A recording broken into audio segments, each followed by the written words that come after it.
Hey, what's happening? This is Cody. This is part 2 of my EcoFlow Alternator Charger series. I'm pretty excited because today I'm in the van and I'm going to be going through a full install video. Let's see how this goes. Alright, come on. So before we get started here on the install, I just wanted to show this is actually the back of my van right now. It's not always glamorous doing DIY projects in a van because sometimes you just have to make do and move stuff around to be able to make it work. Okay, so my current plan is that I'm going to take the EcoFlow Alternator Charger and install it onto this wood panel at the mounting bracket. And then I'm going to install the wood panel into the side of my cabinet.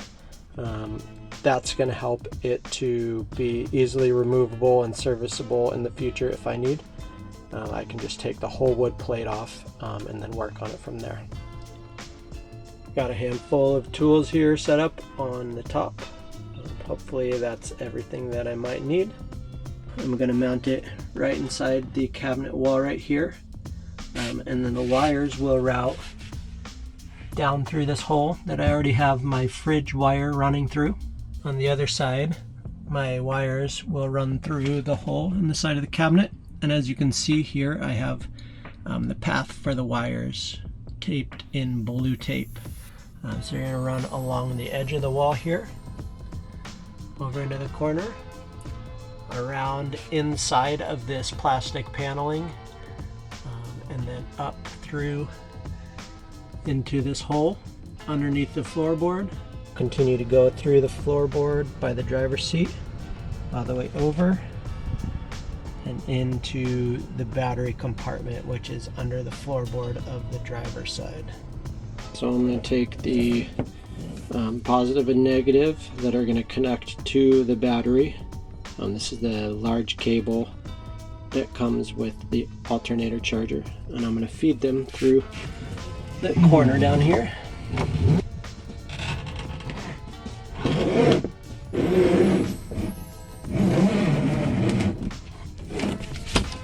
And then I'll take the cables here and I'm going to run them under the soft foam flooring here, along the side of the parking brake cable here.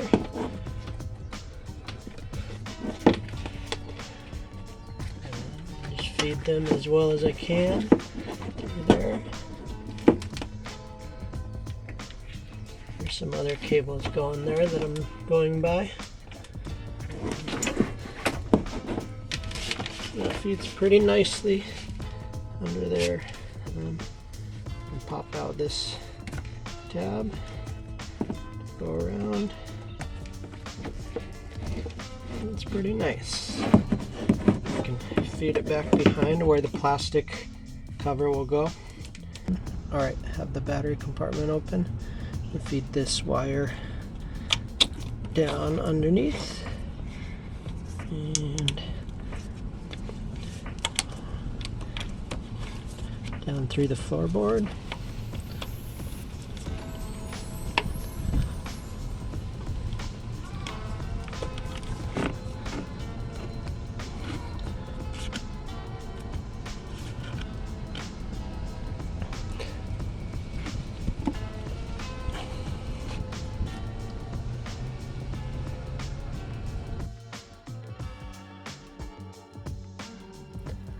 Alright, so full honesty here, I'm actually on day 3 of the install video.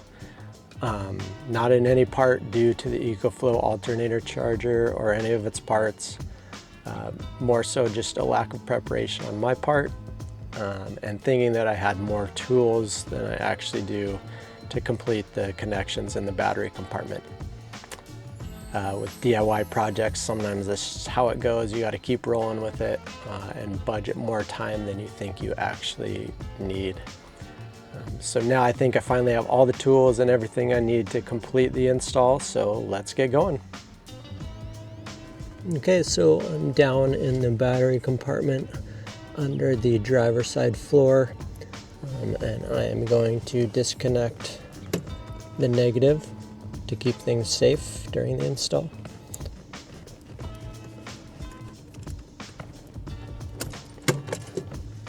stash it away. Okay, so the first step is actually going to be connecting the positive wire from the main EcoFlow cable to the inline fuse cable from EcoFlow that will then connect to the battery's positive.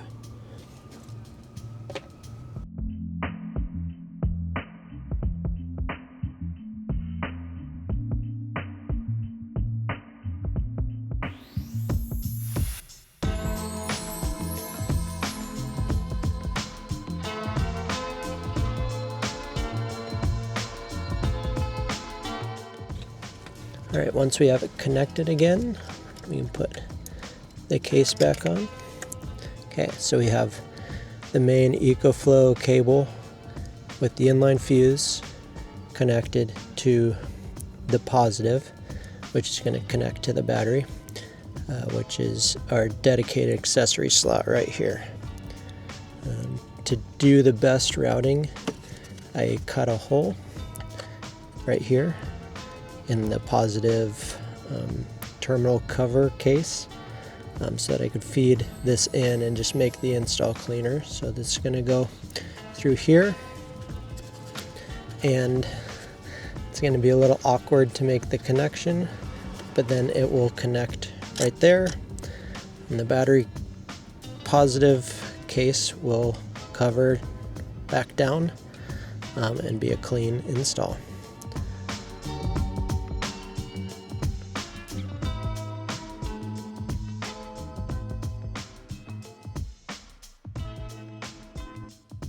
We have positive connection in the inline fuse going out to the main cable, which will go to the EcoFlow Alternator Charger.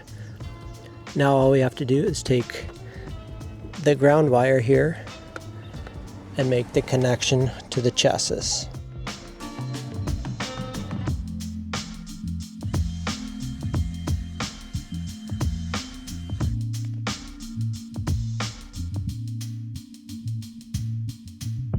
So I have the EcoFlow ground stacking on top of the main battery ground, and then I'm going to tighten down the bolt.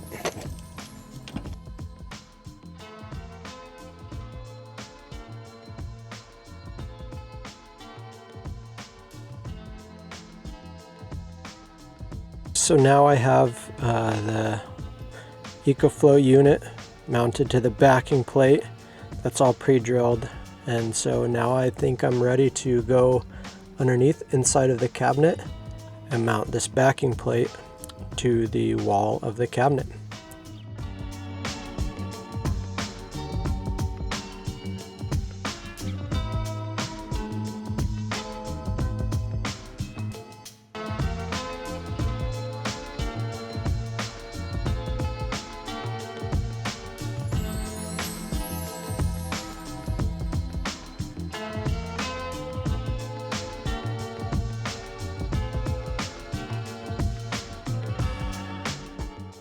Okay, so excuse the lighting here, it's dark underneath the cabinet, but now we're ready to plug everything in. So you can't see in the light here, but the second port down here on the bottom, this one is where the cable from the battery gets plugged into. In the light you can see this port has a little car icon on it, so they're labeled really well. And then after we've plugged that one in from the car battery that's routed from up front, we're going to plug in the cable from this one, which has a little icon of the power station. So it's going to go from here into the side of the power station.